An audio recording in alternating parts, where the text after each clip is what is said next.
I don't know one day perhaps the entire story will be told about the events of yesterday, but suffice it to say, it's not an exaggeration that none of it would have been possible without the President of the United States being involved.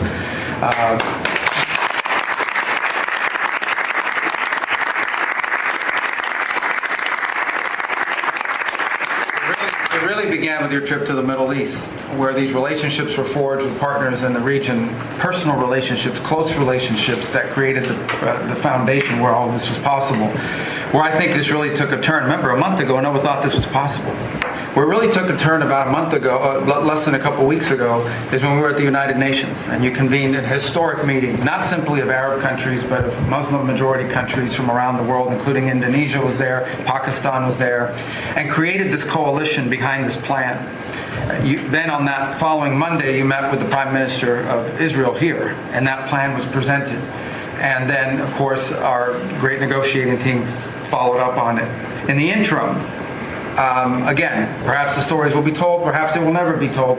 The President had some extraordinary phone calls and meetings that required a high degree of intensity and commitment and made this happen. And I think what's important to understand is that yesterday what happened was really a human story. There's a geopolitical aspect to it, there's no doubt about it. It creates the conditions for Gaza to one day be a normal place again and people to have a better life and Israelis to be safe. But yesterday was a human story. And because of the work you put in, and honestly, not only is there no other leader in the world that could have put this together, Mr. President, but frankly, I don't know of any American president in the modern era that could have made this possible. Because of the actions you have taken unrelated to this and because of who you are and what you've done and how you're viewed. And this weekend, because of that, at some point very soon, we are going to see 20 living human beings emerge from the darkness into the light for the first time in 2 years. And that is because not only were you used the credibility and the power and the prestige of this office and the relationships you created, and you committed yourself to making it happen. And I think it will go down as a historic moment in the history of our country, and something our country should be very proud of. That we have a president that's committed to not just peace, but to the human aspect of reuniting these families. My last point on this is just a couple of days ago, Secretary Lutnick hosted us all, many of us, at the Kennedy Center.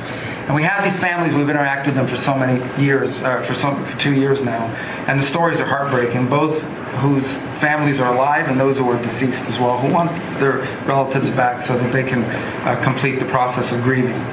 And we had all hoped that perhaps that was the day that we would have an announcement for them on the anniversary of the 7th. But I know you were able to speak to some of those families last night.